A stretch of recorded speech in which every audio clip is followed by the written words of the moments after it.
Hi all, this is കോക്ക് ഖാര. Director Vignesh Raja. റൈറ്റേഴ്സിൽ വിഘ്നേഷ് രാജയുണ്ട്, ആൽഫ്രഡ് പ്രകാശും. ഇതിന്റെ മ്യൂസിക് ആൻഡ് ഒറിജിനൽ സ്കോർ ചെയ്തിരിക്കുന്നത് സ്ഥിരം ജി വി പ്രകാശ് കുമാർ. ധനുഷിന്റെ മിക്ക പടങ്ങളിൽ ചെയ്യുന്ന. ഇതിൽ ആകെ ഒരു പണിയെടുത്തിട്ടുള്ളത്, അതായത് വൃത്തിക്ക് പണിയെടുത്തിട്ടുള്ളത് GVP മാത്രമാണ്. എസ്പെഷ്യലി സോങ്സ് ആയി കഴിഞ്ഞാലും ആസ് ഓൾവേസ് സ്കോർ ആയി കഴിഞ്ഞാലും GVP അറിഞ്ഞ് പണിയിട്ടുണ്ട്. തേനി ഈശ്വർ ISC ആണ് DOP. എഡിറ്റർ നമ്മുടെ ശ്രീജിത്ത് സാരംഗാണ്. ഇത്രേ ദാരിദ്ര്യം പിടിച്ച ഒരു സിനിമയ്ക്കകത്ത് പ്രത്യേകിച്ച് ഒന്നുമില്ല. ഇത് ഒരു എന്താ, ഒരു ഹൈസ്റ്റ് ത്രില്ലർ എന്നാണ് പറയുന്നത്, ഹൈസ്റ്റ് ആക്ഷൻ ത്രില്ലർ. പക്ഷെ ഇതൊരു ടിപ്പിക്കൽ ഒരു വില്ലേജ് ഡ്രാമയാണ്. ധനുഷിന്റെ ഇഡ്ഡലി കടയെ പോലെ അങ്ങനത്തെ ഒരു ദാരിദ്ര്യം പിടിച്ചൊരു സിനിമ. ലാസ്റ്റ് ഇറങ്ങിയ കുറേ സിനിമകൾ നമുക്കറിയാലോ, മറ്റേ പിച്ചക്കാരനായിട്ട് ഉള്ളത്, പിന്നെ ഹിന്ദിയിൽ പോയിട്ട് അഭിനയിച്ചിട്ടുള്ളത്. അപ്പൊ അങ്ങനെയുള്ള ഒരു ഒരു ഒരു ഒരു ഭയങ്കരമായ ദാരിദ്ര്യം. ഹൈസ്റ്റ് എന്ന് പറഞ്ഞിട്ട് ഇത് 90s-ലാണ് ഇതിന്റെ പീരീഡ് സെറ്റ് ചെയ്തിരിക്കുന്നത്. ആ സമയത്ത് ഇങ്ങനെ മുഖത്ത് തോർത്തെല്ലാം കെട്ടി ധനുഷ് പോയിട്ട് ഇങ്ങനെ ബാങ്കിൽ ചുമ്മാ വെറുതെ ഒരു രസം ചുമ്മാ ഇങ്ങനെ കൊള്ളയടിക്കുക. ഇത്രയും സിമ്പിളാണ് കൊള്ളയടിക്കാൻ നമുക്ക് തോന്നിപ്പോ. അത് ഒരു ലോജിക്കും ഇല്ല. അത് പോട്ടെ, പക്ഷെ എന്തെങ്കിലും ഒരു ഗുണം വേണ്ടത്. കാണുമ്പോൾ നമുക്ക് ഇത് ആസ്വദിക്കും. ഒന്നുമില്ല, ഭയങ്കര ദാരിദ്ര്യം. അതിലെടുത്ത് പറയേണ്ടത് ഇതിന്റെ മോട്ടീഫാണ്. മോട്ടീഫ് എന്ന് പറഞ്ഞു കഴിഞ്ഞാൽ വ്യവസായി. ഇയാളുടെ അച്ഛൻ, ധനുഷിന്റെ ഈ കാരക്കുടീൻ്റെ അച്ഛൻ ആരാണ്, വ്യവസായിയാണ്. അപ്പോൾ പുള്ളി ഒരു ട്രാക്ടർ ലോണിനെടുത്ത് 40 ഏക്കർ ഭൂമി കൊടുത്തിട്ട് ഒരു ട്രാക്ടർ വാങ്ങിച്ച് അതിൻ്റെ EMI അടയ്ക്കാൻ പറ്റിയില്ല. EMI അടയ്ക്കാൻ പറ്റാതെ ലാസ്റ്റ് ഇയാൾ തട്ടിപ്പോയ സമയത്ത് ഇയാളെ ബോലി വെക്കാൻ സ്ഥലമില്ല. കാരണം ഇത് അറ്റാച്ച് ചെയ്ത് പോകുമല്ലോ EMI അടയ്ക്കാത്തോട്ട്. അങ്ങനെ അതിനു വേണ്ടി കൊള്ളയടിക്കുക. അല്ലെങ്കിലേ ധനുഷിന് ദാരിദ്ര്യം.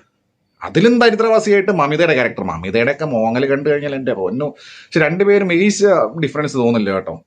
കെമിസ്ട്രി ഉണ്ട്. പിന്നെ ധനുഷിന് ബേസിക്കലി ഏത് നടിയാലും സെറ്റാണല്ലോ, ആ കെമിസ്ട്രി സെറ്റാണ്. പക്ഷെ ദാരിദ്ര്യം പിടിച്ച ധനുഷും ഈ കാരയും അതിൻ്റെ കൂടെ അതിലും ദാരിദ്ര്യം പിടിച്ച മമിതയും. മമിതയൊക്കെ ഇങ്ങനെ ഞാൻ പറഞ്ഞില്ല, ഇങ്ങനെ മോങ്ങി ഇളിഞ്ഞ് മൊത്തത്തിൽ അങ്ങനത്തെ സെറ്റപ്പാണ്. ഈ KS രവികുമാറൊക്കെ ഇങ്ങനെ ഇത്രയും ഒരു സംഭവം. അയ്യോ, KS രവികുമാറിന്റെ സീനൊക്കെ ഭയങ്കര അബദ്ധം. പിന്നെ ശ്രീജാരവി സൗണ്ടിന് മാത്രം ദാരിദ്ര്യമില്ല, ബാക്കി മൊത്തം അപ്പിയറൻസും ഭാര്യ മനുഷ്യന്റെ അമ്മ ദാരിദ്ര്യം. പിന്നെ ഇതിലാകെ സുരാജ് വെഞ്ഞാറമൂടാണ് പെർഫോം ചെയ്തിട്ടുള്ളത്. അദ്ദേഹം പിന്നെ ആസ് ഓൾവേസ് സ്ഥിരം ചെയ്യുന്ന പോലെ തന്നെ നമ്മുടെ ഡ്രൈവിംഗ് ലൈസൻസിൽ കണ്ട പോലെ തന്നെ ഒരു പോലീസ് ഓഫീസറാണ്, ഭരതൻ എന്ന കണ്ട പേര്. അപ്പൊ പോലീസ് ഓഫീസർ ആയിട്ടുള്ള അദ്ദേഹം ഇങ്ങനെ ഒരു കാറ്റ് ആൻഡ് മൗസ് പോലെ ധനുഷിന്റെ പുറകെ ഇങ്ങനെ പോവാ ഇത് പിടിക്കാൻ വേണ്ടിയിട്ട്. ഇനി ഹലോ വെറുപ്പിക്കൽ മറ്റാരും ഇല്ല,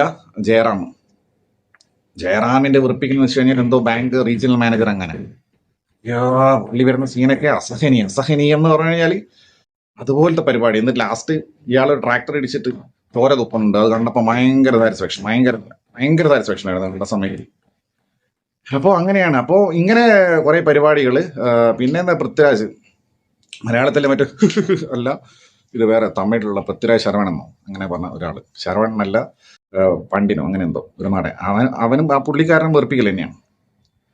അങ്ങനെ മൊത്തത്തിൽ അപ്പോൾ ഇതാണ് പാസം. ഇതിൽ പിന്നെ അപ്പൻ പാസം, ട്രാക്ടർ പാസം, പിന്നെ നിലം പാസം, നിലം എന്ന് പറഞ്ഞാൽ ഭൂമി, പിന്നെ പത്രം പാസം, പത്രം എന്ന് പറഞ്ഞാൽ ന്യൂസ് പേപ്പർ അല്ല, മറ്റേ ആധാരം പാസം.